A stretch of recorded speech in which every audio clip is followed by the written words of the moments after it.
Okay, so for this section, your topic is gas stoich, and your goal, I can answer ideal gas law problems that include stoich. Okay, so the reason why I'm just doing this on like a piece of paper is you're just taking what you learned in the last section about the ideal gas law with the formula PV equals nRT and incorporating that with stoichiometry that you have learned in previous units. Okay, so just like earlier, just a brief review. P is your pressure, V is your volume, N is your moles, R is your constant, which we know is 0.0821 every time. T is your temperature, and it needs to be in Kelvin. And we do that. Kelvin equals degrees Celsius plus 273. Okay, so that is just to kind of review the ideal gas law and what that means.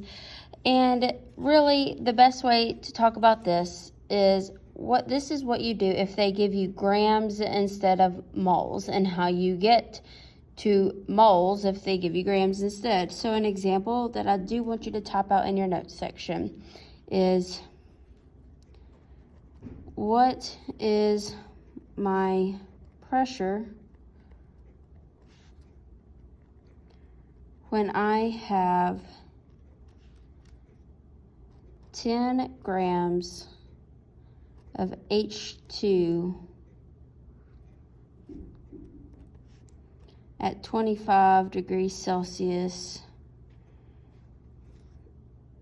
and takes up 5 liters of space. We know R is 0.0821 as well.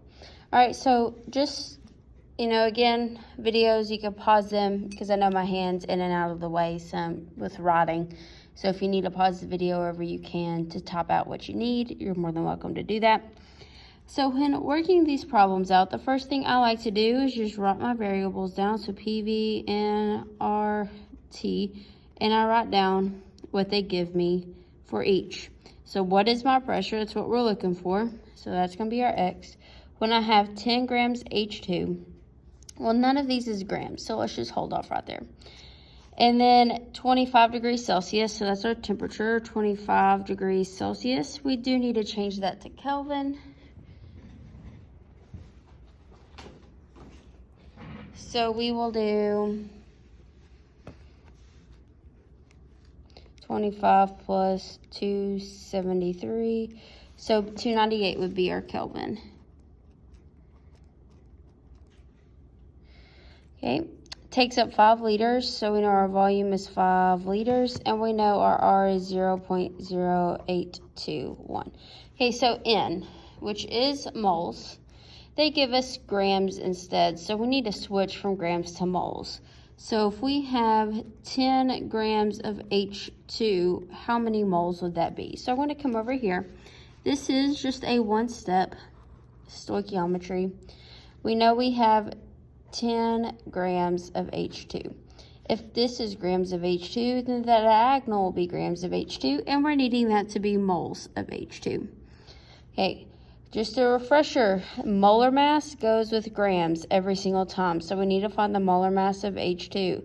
So we have 2 hydrogens times the mass, which is 2, the mass of hydrogen is 1, which equals 2, so the number 2 would go with the grams, and number 1 always goes with the moles.